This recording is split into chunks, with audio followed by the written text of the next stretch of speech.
ಅಂದ್ರೆ ಕಾದಂಬರಿ ಅಂತವನ್ನು ಮತ್ತು ಅವನು ಓದು ಪ್ರವೃತ್ತಿ ಕಡಿಮೆ ಐತಿ ಇದು ಕಾರಣ ಅಂತ ಹೇಳ್ತೀರಿ. ಹೌದು ಸರ್.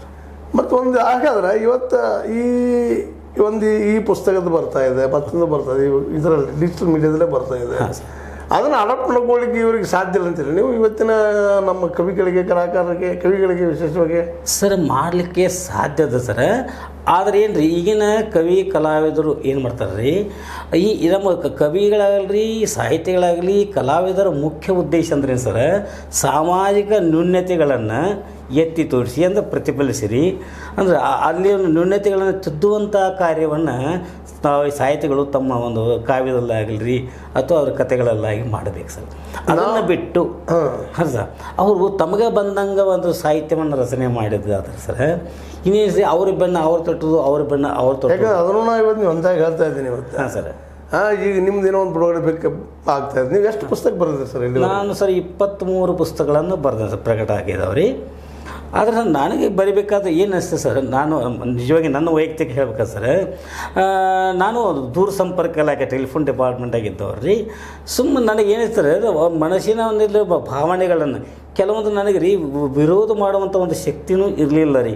ಆದರೆ ಅದು ಇದು ಅನ್ಯಾಯ ಆಗ್ತದಲ್ಲ ಅಂತ ತಿಳ್ಕೊಂಡ್ರಿ ಅವನ್ನ ಕೆಲವು ಬರವಣಿಗೆಗಳ ಮುಖಾಂತರ ಇಳಿಸಿ ಸರ್.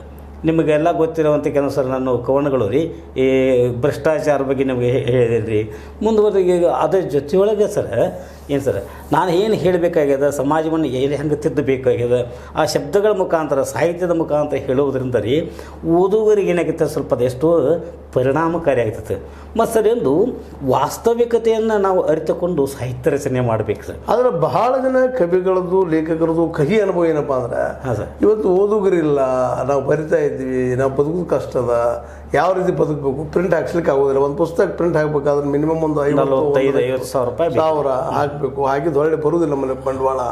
ಅದಕ್ಕೆ ಇಲ್ಲಿ ಸರ್ಕಾರಕ್ಕೆ ಹೋಗಿ ನಾವು ಬೆನ್ನು ಹಚ್ಚಬೇಕು, ಅಲ್ಲಿ ಪರ್ಸೆಂಟೇಜ್ ಕೊಡಬೇಕು ಅಂದರೆ ಇತ್ತೀಚೆಗೆ ನಮ್ಮ ಕವಿಗಳು ಲೇಖಕರು ಭಾಳಷ್ಟು ಜನ ಹೇಳ್ತಾ ಇದ್ದಾರೆ, ಏನು ರೀ ಬರೀದು, ಏನಂತ ಬರೀದು, ಓದುಗರಿಲ್ಲ, ಓದುಗರಿಲ್ಲ, ಸರ್ಕಾರಕ್ಕೆ ನಾವು ಹಾಕಿಕೊಂಡು ಮಾಡ್ಕೋಬೇಕಾದ್ರೆ ಪರ್ಸೆಂಟೇಜ್ ಮೇಲೆ ವ್ಯವಹಾರಗಳು ಆಗ್ತಾವೆ, ಲೈಬ್ರರಿಗೆ ಹಾಕ್ಬೇಕಾದ್ರೆ ಅಲ್ಲಿ ಪರ್ಸೆಂಟೇಜ್ ಐತಿ ಅಂತ ಭಾಳಷ್ಟು ನೋವುಗಳು ಹಂಚ್ಕೊಳ್ತಾರೆ ಇರ್ತಾರೆ. ಮತ್ತೆ ಕೆಲವೊಂದು ಜನ ಹೇಳ್ತಾರಪ್ಪ ಅಂದ್ರೆ ಒಂದು 5 ಪ್ರತಿ ಕೊಡ್ತಾರೆ ರೀ, ನಮ್ಮ ಪಬ್ಲಿಷ್ ಮಾಡಿ ಅವರು ತಾವು ಬೆನ್ನಸು ಮಾಡ್ತಾರೆ ಪ್ರಕಾಶಕರು. ಅದು ದೊಡ್ಡ ಒಂದು ವಿಷ ವರ್ತುಲ ಅದು. ಅದರಿಂದ ಹೊರಗೆ ಹೋಗೋಕ್ಕೆ ನಮಗೆ ಸಾಧ್ಯ ಇಲ್ಲ, ಮುಟ್ಟಕ್ಕೆ ಸಾಧ್ಯ ಇಲ್ಲ.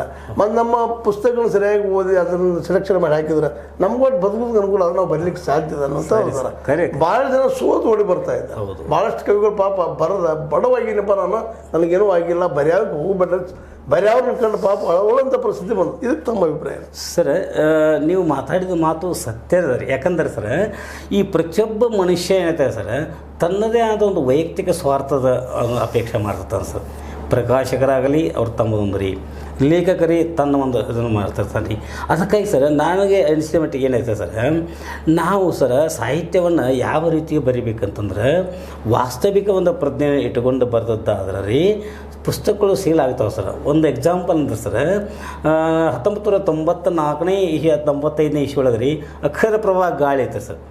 ಅಕ್ಷರ ಪ್ರಭಾ ಇದರಿದ್ದಾಗ ಸರ್ ನಮಗೆ ಒಂದು ಏನು ತಹಶೀಲ್ದಾರ್ ಮಹೇಶ್ ಹಿರೇಮಠ ಅಂತ ಹೇಳಿದ್ರಿ, ಅವ್ರು ನನಗೊಂದು ಅಕ್ಷರ ಪ್ರಭಾ ಬಗ್ಗೆ ಬರಿ ಅಂತಂದಾಗ ರೀ ಅಕ್ಷರ ಪ್ರಭಾ ಅಂತ ನಾಟಕ ಬರ್ಕೊಟ್ಟೆ ಸರ್. ಯಾಕಂದ್ರೆ ಅದ್ರಾಗ ಸಾಕ್ಷರತಾ, ಕುಟುಂಬ ಕಲ್ಯಾಣ, ಮಾನವೀಯತಾ, ಜಾನತೀಯ ಮತ್ತು ಇದು ಜಾತ್ಯತೀತ ಇದ್ರಿ, ಅಂತರ್ಜಾತೀಯ ಭಾವ, ರಾಷ್ಟ್ರೀಯ ಭಾವೈಕ್ಯತೆ ಇಂಥ ಅಂಶಗಳು ಇರುವುದರಿಂದ ಸರ್ 2,000 ಪ್ರತಿಗಳನ್ನು ಮಲ್ಲಾರಾವ್ ಕುಲಕರ್ಣಿ ಪ್ರಕಾಶಕರು ಪ್ರಿಂಟ್ ಮಾಡಿದ್ರು ರೀ. ಅದರಿಂದ ಅವರಿಗೂ ಲಾಭ ಆತು ರೀ, ಸರ್ಕಾರಕ್ಕೂ ಇದಾತು. ಮತ್ತು ಈ ಒಂದು ಅಕ್ಷರ ಪ್ರಭಾ ನಾಟಕ ಸರ್ ಎಲ್ಲ ಕಡೆ ರೀ ಆಡಿದ್ರಿ ರೀ. ಅಷ್ಟೇ ಅಲ್ಲದೆ ಆಕಾಶವಾಣಿಗಳಿಗೆ ಪ್ರಸಾರ ಆಯ್ತು ರೀ. ಹಿಂಗೆ ಸರ್ ನಾವು ಲೇಖಕರಾದವರು ಕೂಡ ರೀ ವಾಸ್ತವ ಹಾಂ ಹಾಂ ಸರ್.